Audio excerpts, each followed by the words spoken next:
माता सीता ने क्यों किया कुंभकर्ण के पुत्र का वध। भगवान श्री राम राजसभा में विराज रहे थे। उसी समय विभीषण वहां पहुंचे। वे बहुत भयभीत और हड़बड़ी में लग रहे थे। सभा में प्रवेश करते ही वे कहने लगे, हे राम, मुझे बचाइए, कुंभकर्ण का बेटा मूलकासुर आफत ढा रहा है। अब लगता है न लंका बचेगी और न मेरा राजपाट। भगवान श्री राम द्वारा ढांढस बंधाए जाने और पूरी बात बताए जाने पर विभीषण ने बताया कि कुंभकर्ण का एक बेटा मूल नक्षत्र में पैदा हुआ था, इसलिए उसका नाम मूलकासुर रखा गया। इसे अशुभ जानकर कुंभकर्ण ने जंगल में फिंकवा दिया था। जंगल में मधुमक्खियों ने मूलकासुर को पाल लिया।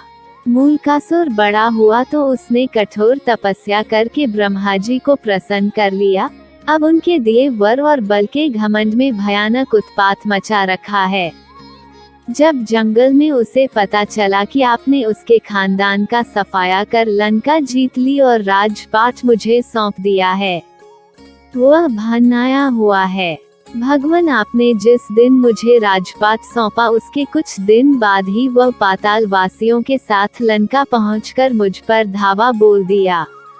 मैंने 6 महीने तक मुकाबला किया पर ब्रह्मा जी के वरदान ने उसे इतना ताकतवर बना दिया है कि मुझे भागना पड़ा।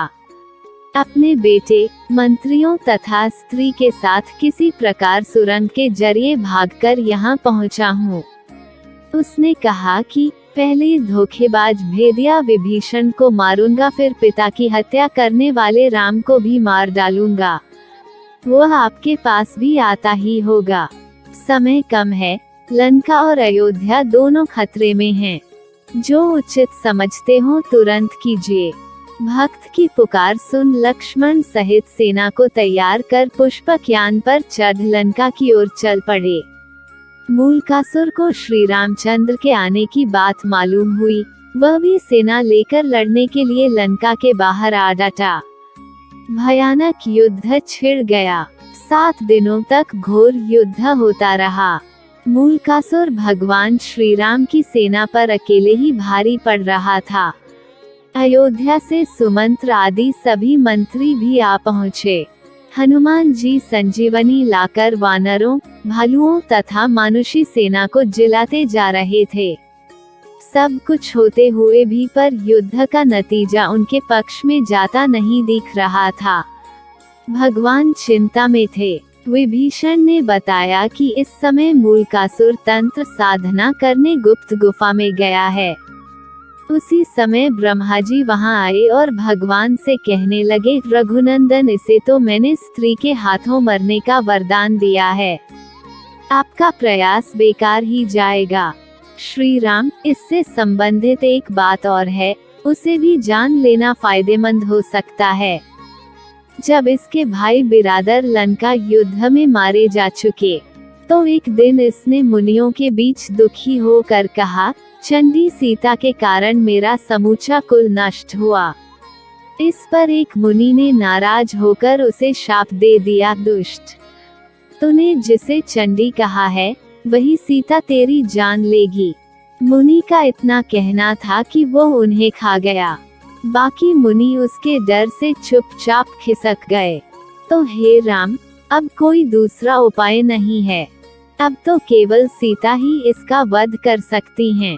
आप उन्हें यहाँ बुलाकर इसका वध करवाइए। इतना कहकर ब्रह्मा जी चले गए। भगवान श्री राम ने हनुमान जी और गरुड़ को तुरंत पुष्पक विमान से सीता जी को लाने भेजा। इधर सीता देवी देवताओं की मनौती मनाती, तुलसी, शिव प्रतिमा, पीपल आदि के फेरे लगाती, ब्राह्मणों से पाठ, रुद्रीय का जप कराती, दुर्गा जी की पूजा करती कि विजयी श्री राम शीघ्र लौटें। तभी गरुड़ और हनुमान जी उनके पास पहुँचे। पति के संदेश को सुनकर सीता तुरंत चल दी। भगवान श्री राम ने उन्हें मूलकासुर के बारे में सारा कुछ बताया। फिर तो भगवती सीता को गुस्सा आ गया। उनके शरीर से एक दूसरी तामसी शक्ति निकल पड़ी। उसका स्वर बड़ा भयानक था। ये छाया सीता चंडी के वेश में लंका की ओर बढ़ चली। इधर श्री राम ने वानर सेना को इशारा किया कि मूलकासुर जो तांत्रिक क्रियाएं कर रहा है उसको उसकी गुप्त गुफा में जाकर तहस नहस करें। वानर गुफा के भीतर पहुंचकर उत्पात मचाने लगे तो मूलकासुर दांत किटकिटाता हुआ सब छोड़ छाड़कर वानर सेना के पीछे दौड़ा। हड़बड़ी में उसका मुकुट गिर पड़ा, फिर भी भागता हुआ वह युद्ध के मैदान में आ गया। युद्ध के मैदान में छाया सीता को देखकर मूलकासुर गरजा, तू कौन है? अभी भाग जा, मैं औरतों पर मर्दांगी नहीं दिखाता।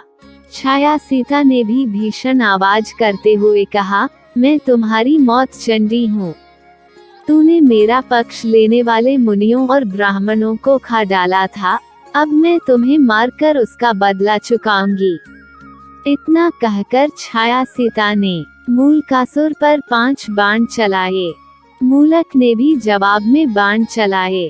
कुछ देर घोर युद्ध हुआ पर अंत में चंडिकास्त्र चलाकर छाया सीता ने मूलकासुर का सिर उड़ा दिया।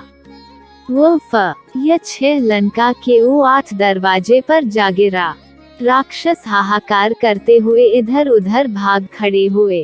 छाया सीता लौटकर सीता के शरीर में प्रवेश कर गई।